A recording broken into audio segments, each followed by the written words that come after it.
Welcome to Tucker Carlson. Today we live in a moment in history where a lot of people genuinely and sincerely despise their own leaders. They don't trust them. They don't believe their leaders are acting on their behalf. They don't think their leaders are competent. They don't think their leaders are decent people. Virtually all of the developed world is still purportedly democratic, but you will look a long time to find a president of any country who has overwhelming support from his own voters. That's just true. It's very odd if you think about it. So we thought it might be interesting to speak to someone who is, no exaggeration, the single most popular democratically elected president of any country in the world, by far. A man who enjoys support from his population, measured outside sources, in the high 80s to the 90%. That's how much support he has. Contrast that with our own president, whose support hovers in the mid-30s. But Nayib Bukele, the president of El Salvador, is overwhelmingly popular. Why is that exactly? Well, he's agreed to spend the next hour telling us, and we are honored to have him join us in studio. President Bukele, thank you very much for coming. Thank you, Tucker, for having me. So I'm going to just ask you the obvious question, why you're so popular, but let me just give you one guess that I thought. We had dinner last night until 1 a.m. Here in our barn, and I was talking to our producers after the dinner, and you're not the first head of state that we've talked to or had dinner with. You talked less about yourself than any politician I think I've ever eaten with. So I don't know if that was a pose. You kept it going for like 5 hours, which was impressive. Maybe because you don't make it all about you. Maybe that's one of the reasons you're so popular. I don't know. Probably if we have talked about me for 5 hours, it would be very boring, or we have cut short the dinner probably. Well, politicians talk about themselves endlessly. Yeah, that's why. They're never bored by it. Yeah, they never bore themselves, but they probably bore everybody else. So, you know. It's interesting. We really kept it going because we talked some, not only me, but we talked about very interesting issues regarding the world. But you seemed interested in them. You weren't. Of course, because, you know, civilization is in a very important moment in history. Yes. Human civilization, of course, and you know, it's very interesting to talk about it and to think about it. And every country and every society in the world is part of this human civilization, and you know, the path that every micro society takes into that civilization, it has to do a lot with our understanding of it. So I think it's important to talk about it and discuss it and to understand it a little, more so than talking about, you know, politics or... Yeah, you didn't even, for a political leader, you didn't even mention politics, which I thought was very, very interesting and said something very good about you. But I'm going to assume that you're so popular because you've improved your country. Yes. That's why leaders are popular. I mean, that's the main thing a politician should do. Yes. It's work, right? Yeah, of course. And I've been to El Salvador 3 times in my life, twice while you were president, and I've seen that you have improved it. And we did a whole documentary on how you reduced the crime rate in El Salvador from the highest murder rate in the world, pretty much, to one of the lowest. But I wonder, just big picture for a second, how do you, as the head of state, measure the health of a country?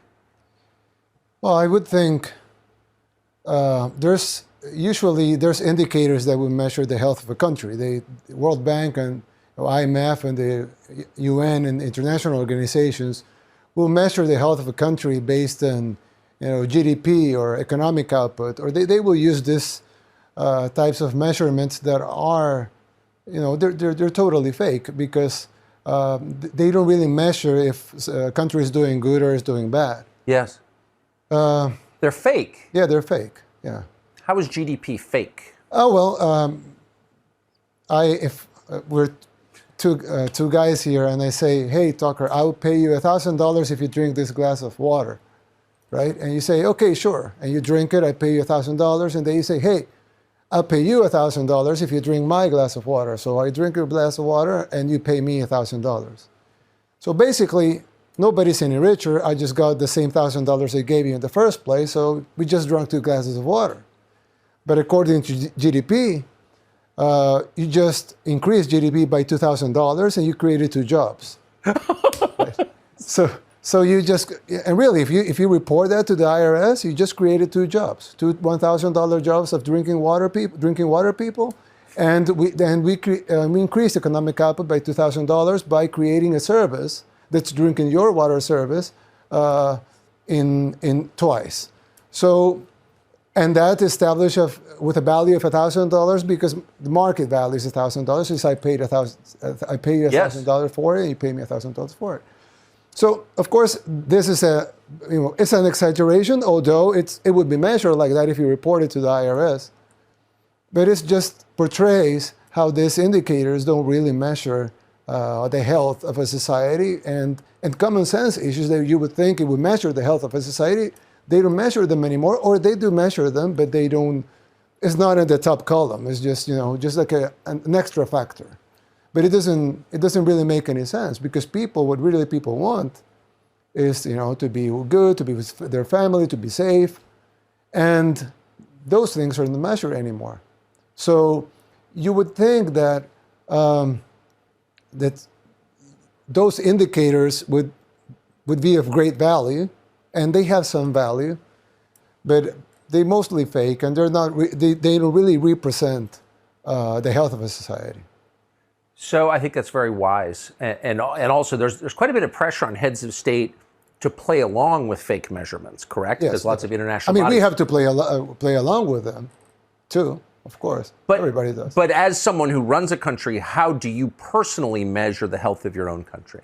Well, we have the current measurements that I just said just told you they are fake, but we still measure them. We have to, and because international organizations will base their predictions about the country with those measurements. But you have other measurements which I think are more important, like, for example, safety, or crime rate, or homeless rate, or jobs, or inflation, or what about the important values of society? How are they doing?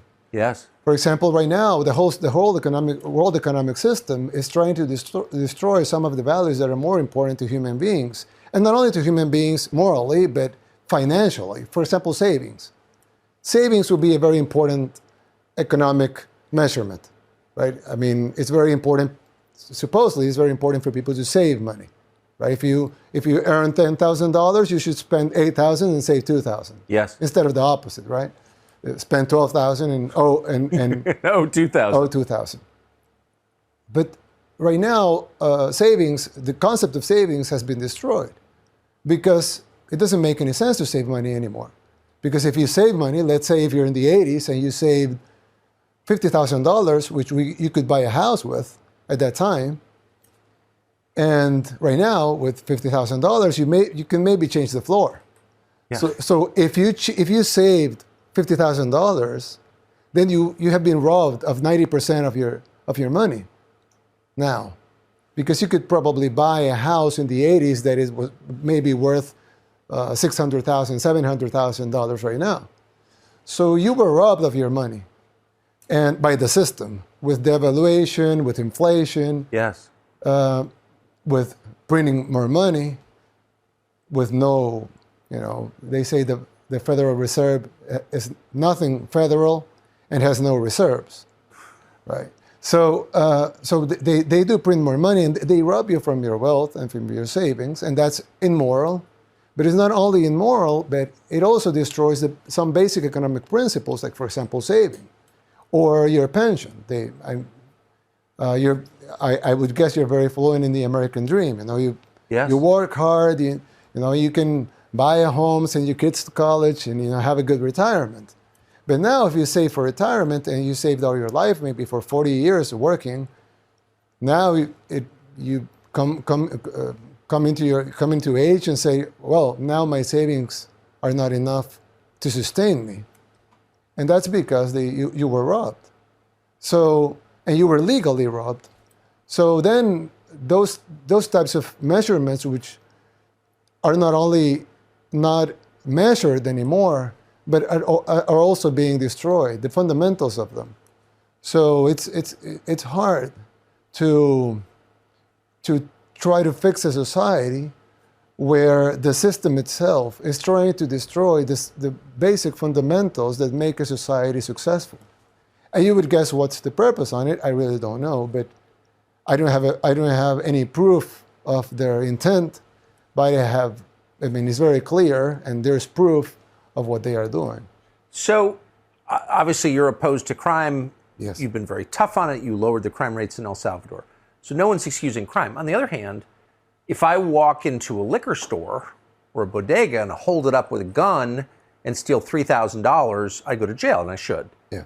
But if I devalue the U.S. currency and make old people penniless at scale, I don't go to jail. No, you don't. It's like, imagine if you go, let's portray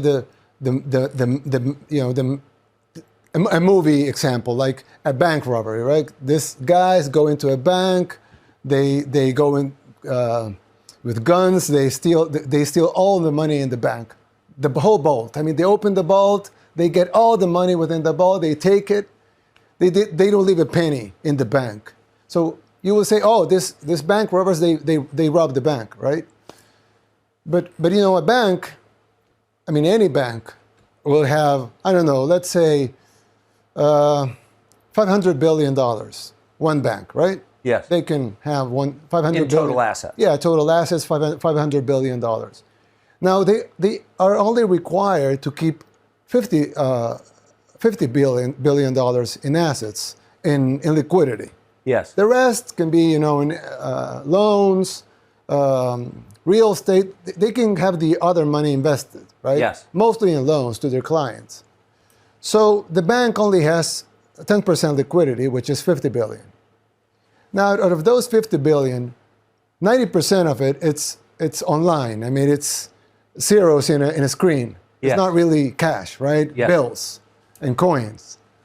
So you would think maybe, you know, 10% of those 50 billion, they have it in cash. Yes. That would be a lot, but let's say they have 10% in cash, in bills and coins. So that would be 5 billion. But if this, you know, this huge bank has, let's say, you know, 200 branches. So they have, you know, offices all over, you know, in Florida, New York, in California. They have branches all over. So they will have, what, 2.5 million? Oh, that would be, yeah, like 500 billion, 50 billion in assets, 5 billion in cash, and then divided by 200, that would be 5 times 5, that would be like 25 million per bolt. Yeah. But that would be 10% of 10%, that would be 1%, and then this will be like 0.1% of 1%. That would be the equivalent of the bank robbers, what the bank robbers took. So they would take 0.1% of 1%. Let aside that they would have insurance and they would get all the money back. They just robbed the bank out of 0.5% of 1% of their net worth, of their assets. They will go, rightfully, to jail for 20 or 30 years. But if the Fed prints $10 trillion out of thin air, because there's no reserves that would, you know, support this new printing of new money, they will just rob you of, you know, 20% of your savings, of all human, you know, all people that uses dollars, including all Americans, including all Salvadorans, by the way, because we use the U.S. Dollar as a currency. You know, they will not pay a penny or a fine or anything because it's a legal theft. But it's a crime anyway. Well, it's a moral crime. It's a moral crime. It's not a legal crime, and that's why I think there's civilization changes coming, just because people that's been happening for quite a while now, yes. Probably since the 70s. But right now, people are starting to waking up and seeing these things and saying, "Oh, hold on, I maybe don't want to be on board these things," and of course, they don't want to, you know. I think it's probably a new economic system is on the works, and it's going to be messy because you will have the Western powers with one economic system. You will have probably the BRICS with another economic system. And the BRICS are growing, and they'll probably be more than half of the GDP soon. Not only because the countries are growing itself, but they are inviting Saudi Arabia, Egypt, Nigeria, Argentina. So if you add up all those up, it will be above 50% of GDP. So they'll be the greatest economic power, and they will try to do an alternate economic system. I don't think people that don't want the Fed to devaluate are going to go to the other system, because it's not it's not attractive for them to change from the Fed to Russia. It's not right, or to the OPEC plus. It doesn't make sense for them.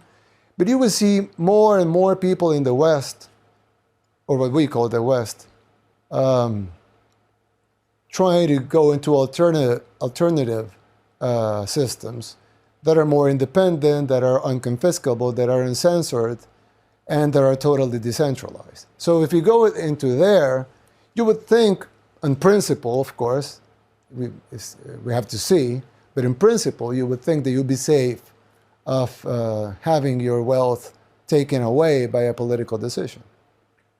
So our Fed policy affects the entire world, every country in the world. Definitely. But it affects El Salvador directly and immediately in the same way it affects us, because you trade in the US dollar. Yes, a little worse, because we do get all the devaluation and we get all the inflation, but we get none of the spending. So, yeah, so you can't print it. We can't print it. Yeah, you can print the US dollars. Fair, good point. Yeah. So you have a PhD in the downside of Fed policy, I think. Well, not a PhD. I understand. Yeah, no, but I mean, the concept. Yeah, you have to run a country that's subject to it. And so you've chosen a new path very famously. Tell us what you've done and why. Well, we haven't changed the fundamentals of our economy just because you don't change the fundamentals of an economy from one day to another, because that would be very messy. Yes. Even if you do things right, it would be messy, and you don't want mess, right? Yeah. You want things to grow. You want the economy to grow. You want people to be happy. You don't want people to, the economy to do well. You want your country to do well. So we're doing small steps to change some things and to give people different options. We're not changing everything right away, but we're giving people different options. So we made Bitcoin legal tender. We're the only country in the world where Bitcoin is legal tender. I mean, Bitcoin is used all over the world, even in countries where it is banned, just because you can't ban it. I mean, it's uncensorable. You can't, even if you want to censor it, you can't. Yes. But the only country in the world where Bitcoin is legal tender is El Salvador. That gives us an advantage in the new economic system that's in the works. And we have had some benefits from it. We have increased tourism by 95%, and that's in part because of Bitcoin. There's a lot of Bitcoiners that want to go to the only country where Bitcoin is legal tender. We have Bitcoin conferences, etc. So we're getting a lot of tourism for it. We're getting a lot of private investment also, because there are some people escaping, the censorship, or they're trying to escape the laws, trying to ban this new technology. So they go into countries that are more open to these technologies, and of course they will go to a country that is not only open, but has actually embraced the currency as its own. So we get a lot of investment, we'll get a lot of tourism, and the other thing we get is that we get some rebranding. Because El Salvador, if a lot of people don't know anything about El Salvador, but if some people know something about El Salvador, it would be bad things like MS-13, yes, right, or the Civil War in the 80s. Of course. But if you're, if you're a Bitcoiner, or if you're into technology, or into new economic systems, or into unconfiscable wealth, then you will listen and you will learn about El Salvador in a different light. We have a project of building a new city. We're mining Bitcoin with the power of volcanoes. So these types of things are not only projects that are very important for the development of our country, but they're also a rebrand. It's also a rebranding. A rebranding that will probably cost hundreds of millions of dollars, and for us it will cost nothing because it's just making bold and good decisions, and people will like them.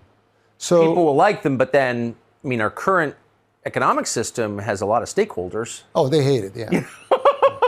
They hate it. Who hates it? Well, the IMF, the World Bank, the Fed, and most of the, if not all of the economic publications, you name it, Bloomberg, CNBC, Financial Times, Forbes, we have got a lot of bad press and fake news and FUD, like FUD, like Bitcoiners call it, from this.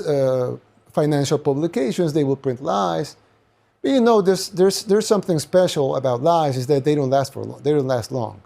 So when people realize that these things don't make any sense, or they see from themselves the difference, like you, for example, you have gone 3 times to El Salvador in different times, and so they see things into a different light, and they see reality.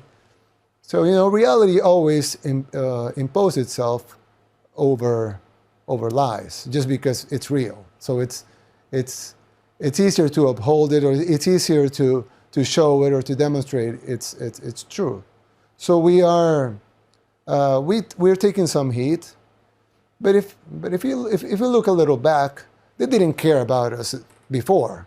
So right now, yes, we do have bad publications in Forbes and Financial Times, but they weren't writing about El Salvador before. It's not like we lose anything. So, and there's other publications writing interesting stories about El Salvador. Some guy this is a joke, of course, it's not, but he just said El Salvador has the most documentaries per capita. Because there's a lot of people doing documentaries about Bitcoin adoption, about surf, because we have a lot of great surfing in El Salvador. So they have a lot of security measures we're implementing against MS-13. So we're getting a lot of good press, and we're getting bad press too, but the guys printing the bad press didn't write anything about El Salvador before, so it's not that we're losing their audiences, and also their audiences are diminishing. Right. Because they're not even, it's not even close. They're not as important as they used to be. They're actually almost irrelevant, but they have their legacy names. But who buys a Time magazine anymore? I don't know anybody. But before it was a very important thing in a kiosk to buy a Newsweek or a Time magazine. But now who buys a magazine anymore? Who subscribes to a magazine online? Nobody. It's just really names, legacy names, and their Twitter accounts. So it's not really, they're not really mainstream media anymore. They're just accounts in social media with a legacy name of being mainstream media. And you don't seem to care what they say. Well, yeah. I have learned not to care. But of course, at the beginning, I do care. I did care because for me, I thought they were important. Now that I see they aren't, and since they are not treating us that well, I've learned not to care. And I think it's better because and if you look at the ratings, for example, the amount of subscribers they have, it's really ridiculous. Nobody's watching them. Really, nobody watches CNN anymore. It's like, we were talking yesterday about in El Salvador, we have this news show, of course, news shows, of course, local. And the news, the news show. Like nightly news? Yeah, the nightly news, the main nightly news, local nightly news. Channel 4? Yeah, Channel 4. They have like 1 million viewers every night. Out of 7 million people that live in El Salvador, we have 1 million viewers, which is not much. 14% of the population is watching. And then CNN, in prime time, we have like 500,000 viewers. So Channel 4 back in El Salvador has twice the ratings of CNN in the whole United States with 300 million people. So, Who cares? It doesn't make any sense for them to be airing their shows anymore. I mean, it's Why do you think they do? well, because they're still sponsors that think that people are watching. It's like, I don't know, probably senior citizen products that they think that they're the people in charge of their marketing, they think that people still watch CNN because they watched CNN before, and probably they're not even watching CNN anymore. So, I mean, they're just airing this thing, and they will come up to senses and say, okay, let's stop airing this. It happens with some magazines and some publications. They just stop printing and they go online. It's their way of saying, okay, we know nobody's buying the magazine anymore. So it will happen. So CNN will become a Twitter account. Yeah, of course. Yeah, it will probably become a online broadcasting before, but we know it failed with CNN Plus, so it will it'll become a Twitter account. Yeah. So one thing we were talking about yesterday that I didn't fully understand. You have said, as someone who lives outside the United States and been to a lot of places, that the tone and worldview, the perspective of American media, is basically the same as the perspective of the Salvadoran media, as the Dutch media. It's like all media seem to have the same worldview. Yes, because it's a franchise. It's like McDonald's or Burger King or Pizza Hut. So you have headquarters and then you have franchises. So the media, most of the media, of course not you, but most of the media, they will work like franchises. So if they print something in the New York Times, let's say,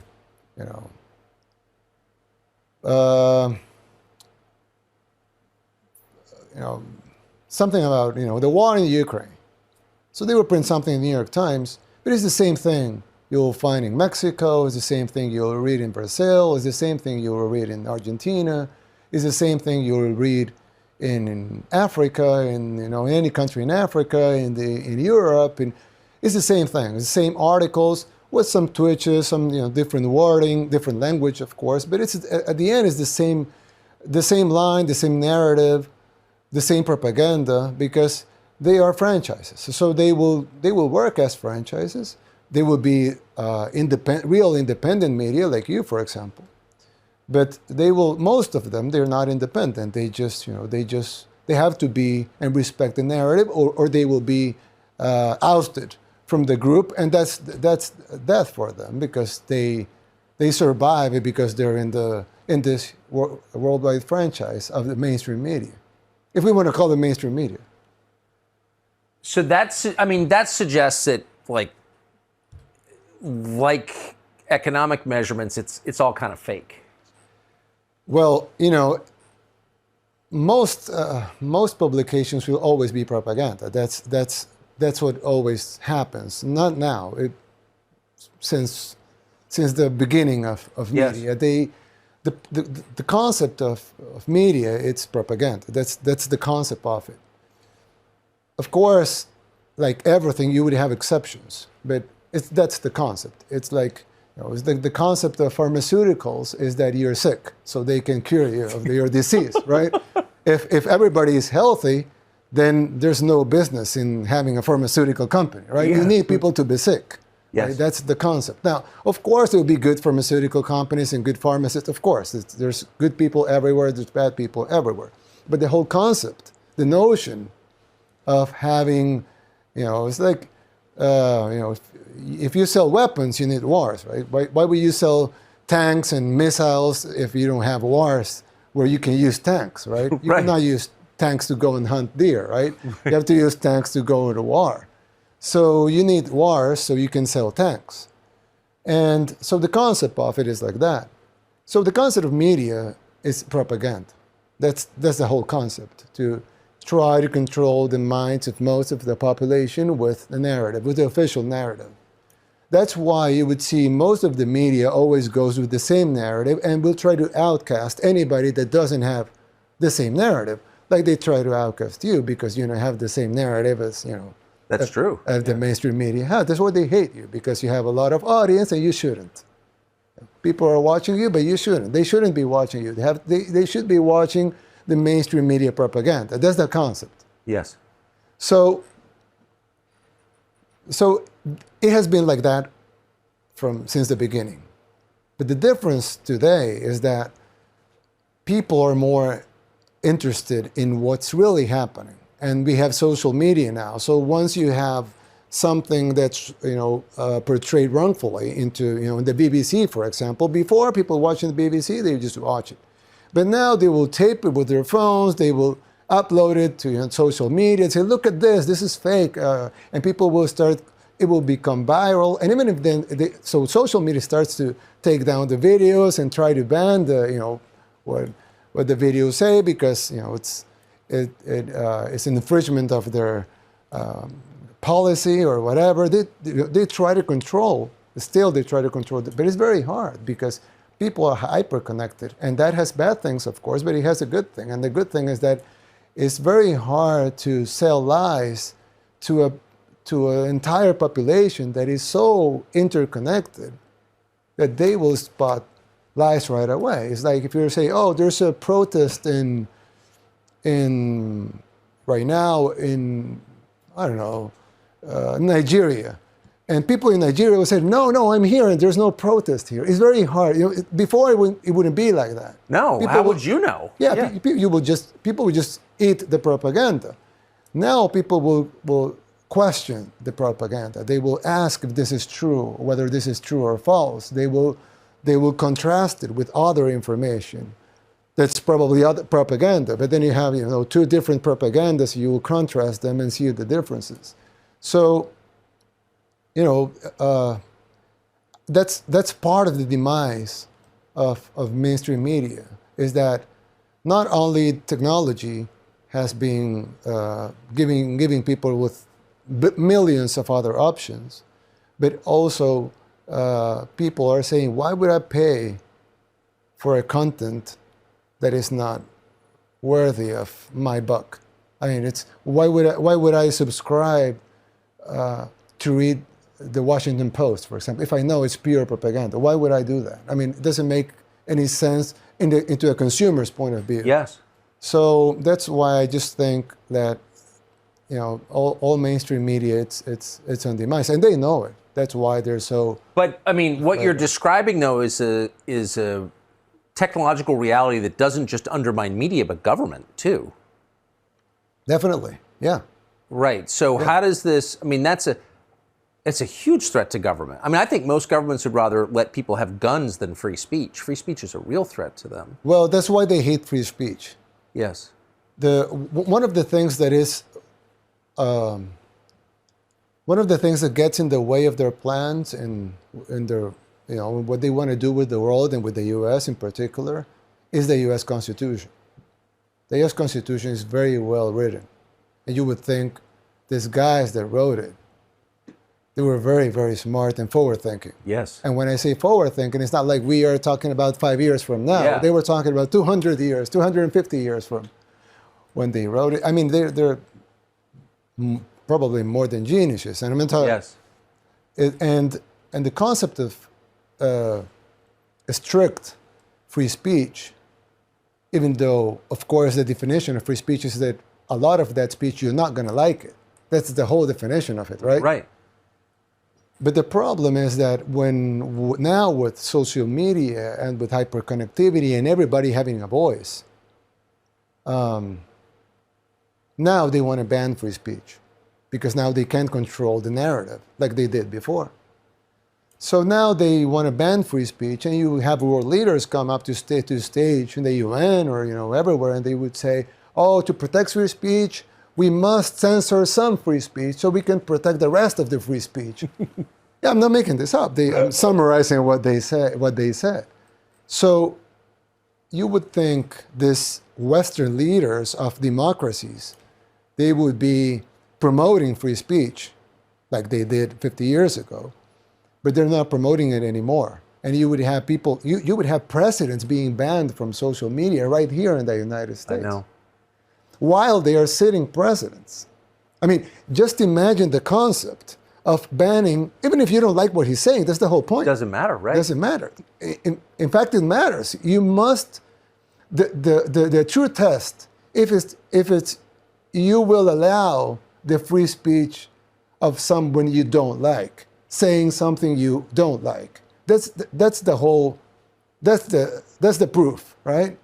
So, but just thinking of the concept of banning the free speech of a president, of a sitting president of the most powerful country in the world, shows you that the real powers now are way above the U.S. government power. Yes.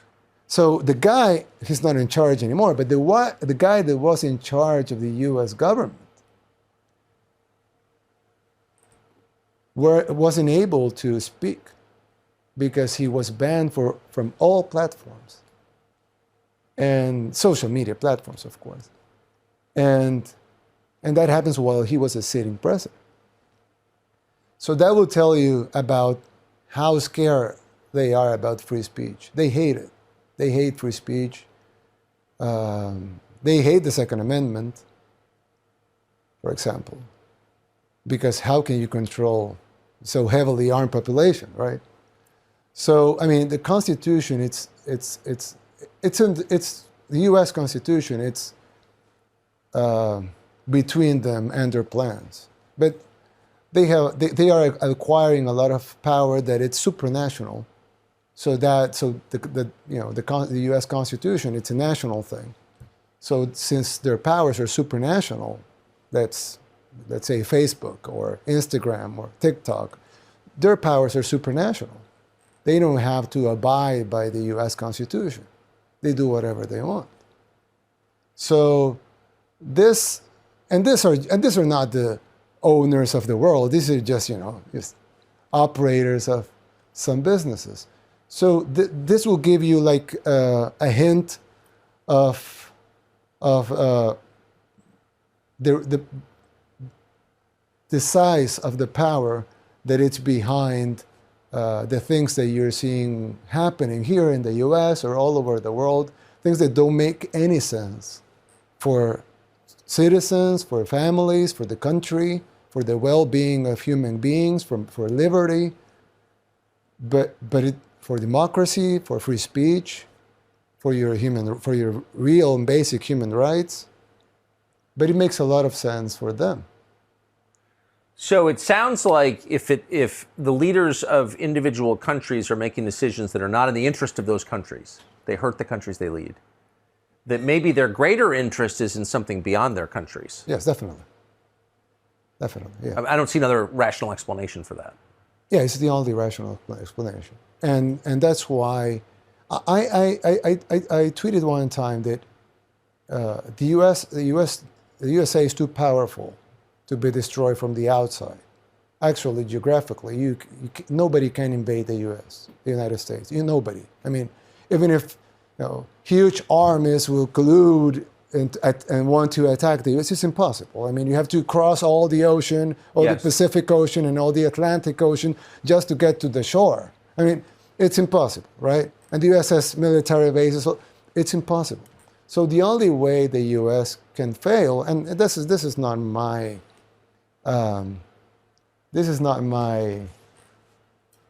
my analysis. This was made by presidents before, by U.S. presidents before. The demise of the U.S. has to come from within. Right? The enemies have to be inside, not really outside. No external enemy can cause so much damage as internal. It's an internal operation. When you're watching internal operations here, you can see them in cities that were pristinely beautiful 30 years ago are wastelands right now. You would see people, I mean, I'm from El Salvador, a third world country in Central America, and myself, I can see cities here and say, I want to live here. So that would be unthinkable 3 decades ago, totally unthinkable. That a Salvadoran wouldn't want to live in a U.S. city, in a U.S. main city. I mean, Los Angeles, San New York, Francisco, Chicago, yeah. Well, Philadelphia, Baltimore. When you look how the cities are eroding so fast, this has to be by design. I mean, who would make so many stupid decisions? Like, okay, we're gonna give you money for drugs. Really, they're doing that. In some cities, they're giving people drugs. I mean, they're literally giving people drugs in some U.S. cities. Or they say, okay, we're gonna give you money if you don't work. Or we're gonna, they make all of these laws that make no sense. Or if they have a high crime, okay, I have a solution. Let's defund the police, right? They make this analysis here. And you see all these campaigns, defund the police. You'll see these campaigns of, let's allow shoplifting up to this amount. They make these decisions openly. I mean, it's not even a secret. They make it. They make them openly. And we all know what would be the consequence of it. It's like, I always use this example. I know the U.S. Grows a lot of corn, but in El Salvador we do grow some corn and we also grow beans. So I always make the example that you can either plant corn or you can plant beans.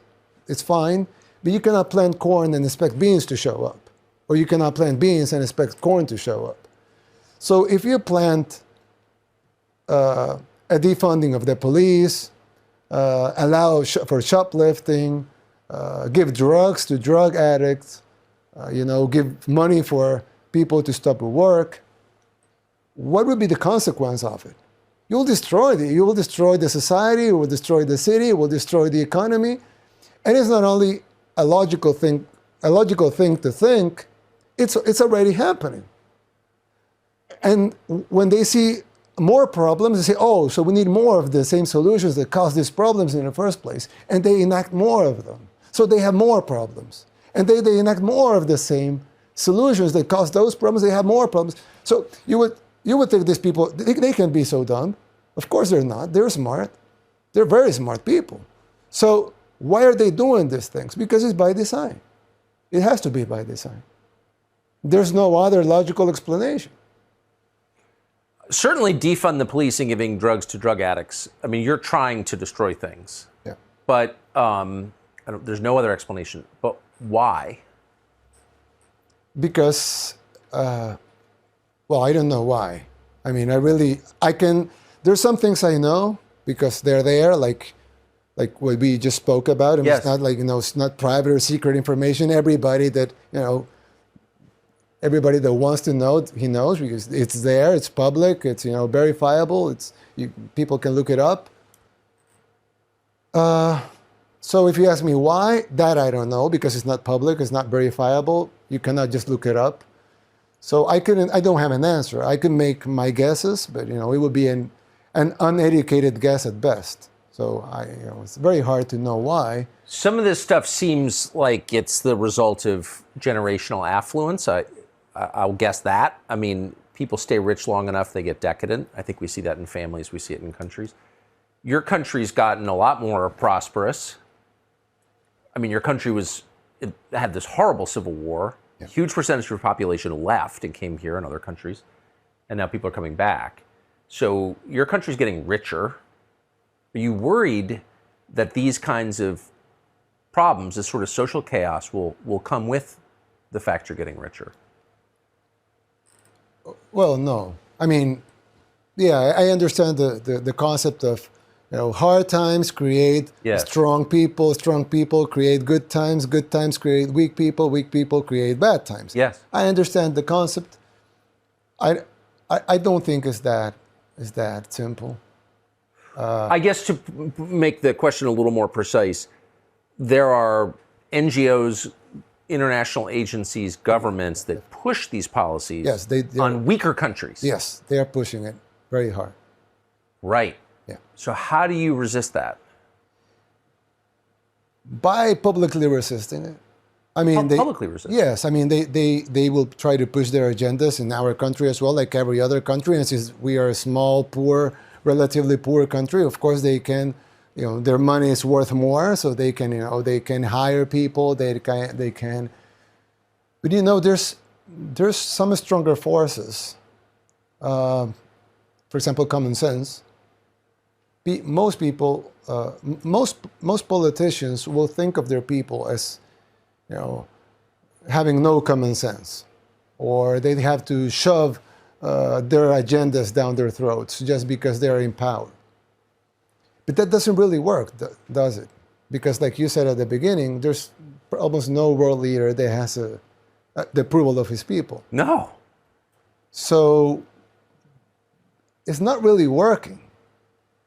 But if you understand that your citizens, they have common sense, they're smart, they want smart, common sense, real solutions for their real problems, and not some agenda that they don't care about, or actually they don't want that agenda within, close to their lives. So when you go out and say, okay, we're not going to push this agenda because it's not in the benefit of our people, we're going to do this and we're going to do that because that is in the benefit of people. Do you agree? Yes, we agree. Okay, then we're going to do that. Some people will say, oh, but that's, you're standing against the NGOs and the international organizations. That's so brave. But I don't think it's brave. I just think it's common sense and understanding your people have common sense, and they want their leaders to have common sense, so they will support you standing up against those things and actually doing the things that they want you to do, and not the things that the NGOs want you to do because they don't want them. So I really think it's not that hard. If a leader really, or a politician, or a person in any position of government really wants to do the best for his people, he can do it. And you can find, I will not do examples because I don't want to meddle in U.S. politics, but there are examples in U.S. politics of people that want to do, they seem like they genuinely want to do the best for their people, and they're very well supported by their population, by their constituents. So you didn't start life in politics. No. I don't think your family's politically. You're from a business family. You were in business. You did a bunch of different things in business. And then you got elected mayor, I think, of your hometown? Yeah, of not my hometown, but the town I live. The town that you live? Yeah, I live in a small city in the outskirts of the capital. Yeah. It's called Nuevo Cuscatlán. I was mayor there first. And then you're mayor of the capital city. Then I ran for mayor of the capital. And then I was ousted by my party, which was one of the two main parties. We had a bipartisanship like in the States. Yes. We had a bipartisanship over there. I was ousted. I was kicked out from my party. And for criticizing its leaders. Yes, definitely. And we made a movement out of common folks. We got the signatures. We made a new party. We won the presidency in 2019 with 53% of the vote, which was considered, for us, it was a wow, because we just destroyed bipartisanship in the two-party system in El Salvador with a 53% of the vote. But now when you look back, actually 53% was only half the people. So yeah, we had enough support at the time. We thought it was a lot, but now we see it was only half. But we've been working ever since, and I know people seem to like what we're doing. Well, yeah, you're the most popular elected leader in the world by far. You've had credible approval surveys putting you over 90%, which really only exists when you hold guns to people's heads. And you're not. So it's an amazing thing. What's surprised you about politics now that you're running a country? What were you shocked to learn? The scale of corruption. Yeah. I would when I was a kid, I would watch politics in my country, of course, in other countries, in the U.S., in the world, and I always thought that Latin America, everybody knows Latin American countries are filled with corruption. It's like very corrupt. Yes. Political system. It has and not only Latin America. We saw the president of Afghanistan fleeing his country with a plane with $100 million in cash or something like that. They had trouble getting off the tarmac. Yeah, because he was carrying gold. He was carrying gold and diamonds. Yeah. So this politics in the third world, they're very corrupt. Everybody knows that. Latin America, Africa, some Asian countries, they're very, very corrupt. But I thought that, the first world, or, the developed world, they didn't have corruption within their political system just because you have checks and balances. Yes. You will have, investigative agencies that will go after. I mean, if a president flies in his plane with $100 million in cash, you won't see that in the States. I mean, no U.S. president has ever flown in a plane with $100 million in cash. I would bet. I mean, I don't know, but I would bet no U.S. president has. I would bet that too. Yeah.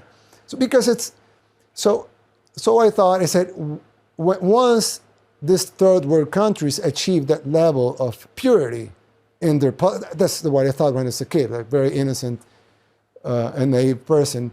I thought once our countries achieve that level of purity in their political systems, then these countries will be developed as well. But what I really found out is that the more money a country has, the more corrupt it is. Although, of course, its corruption is more sophisticated. They will not, carry money in a plane. They would do other things, book deals, speeches, art. Yes, they will. Yeah, they will sell paintings, or so it's more sophisticated, but it's higher. It's hundreds of millions of dollars in these things.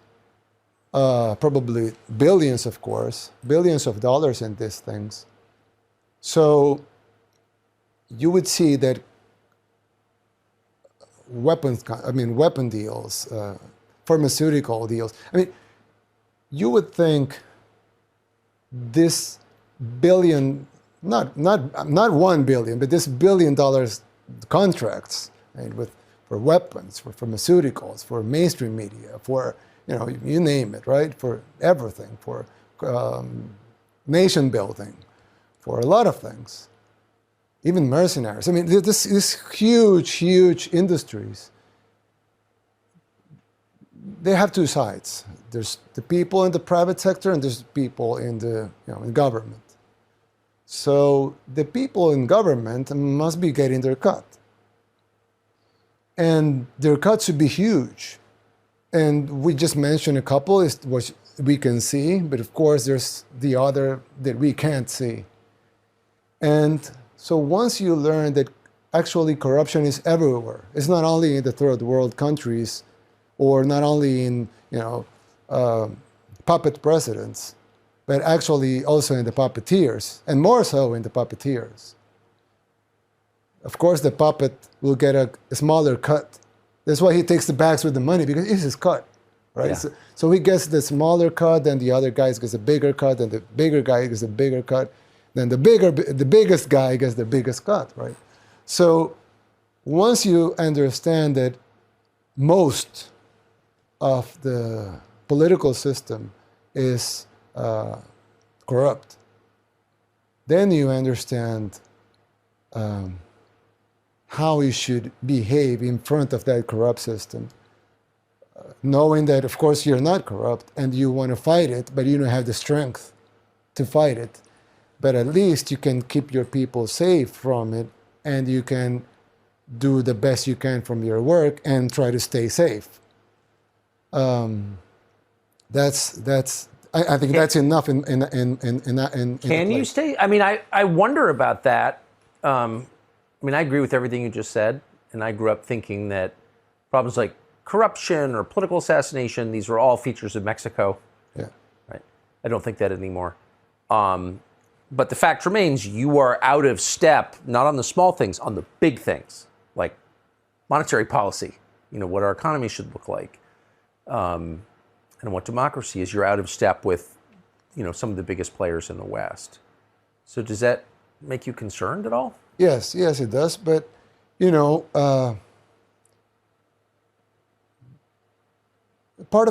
think part of it is staying safe. I mean, we never know. God knows, what will happen. But part of it staying safe, it's come out in public and say the things. Yes. It's harder.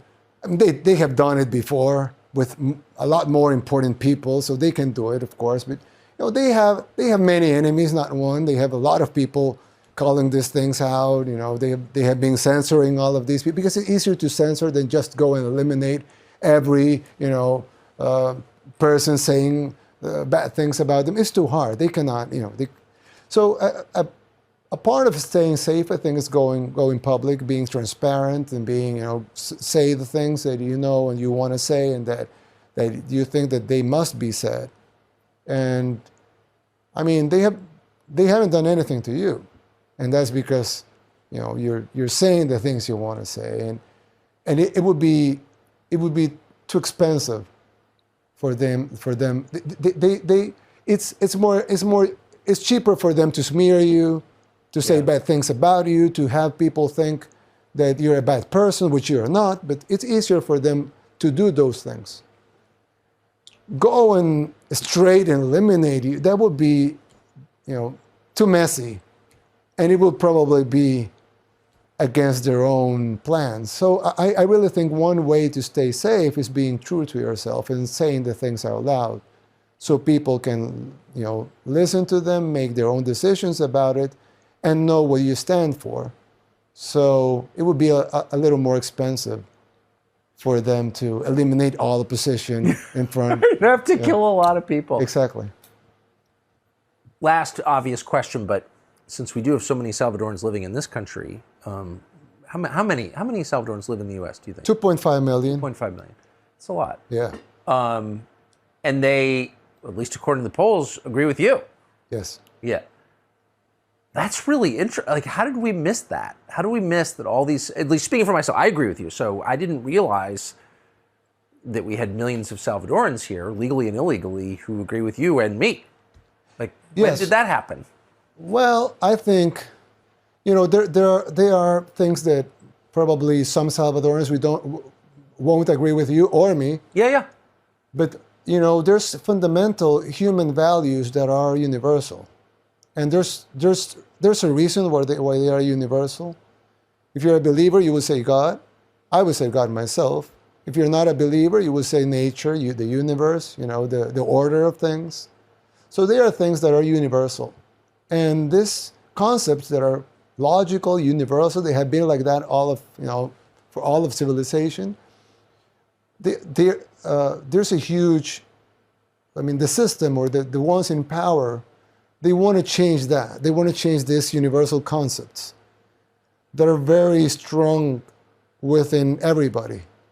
So even though, a Catholic might think different than an evangelical Christian, for example, they will have some of the same principles within themselves.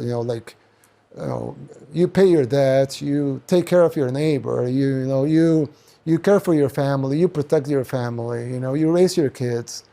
There's some fundamental values that are very important. You protect your wealth, your saving is good. We can go on for hours. Yeah. There's very fundamental values, like stealing is bad, killing is bad, raping a child is bad. But there's even movements about that. So with those fundamental values that are so dear to most of the people in the world being under attack by the elites, a lot of people are saying, hey, this guy, he's in a very good position, but he's not a member of the elites. Actually, the elites hate him, in your case, right? And he's saying the truth. He's saying the things I believe are true. So I agree with him. So sometimes you would find support or people that agree with you in places you don't expect it, just because we're all human beings and we all have the same values. Amen. Mr. President, thank you for spending all this time with us. Thank you, Tucker. And what a way to end. I appreciate it. Thank you. Tucker Carlson is the name of the show. New episodes 3 days a week on Fox Nation. And of course, we'll see you every weeknight, 8 p.m. on the Fox News Channel.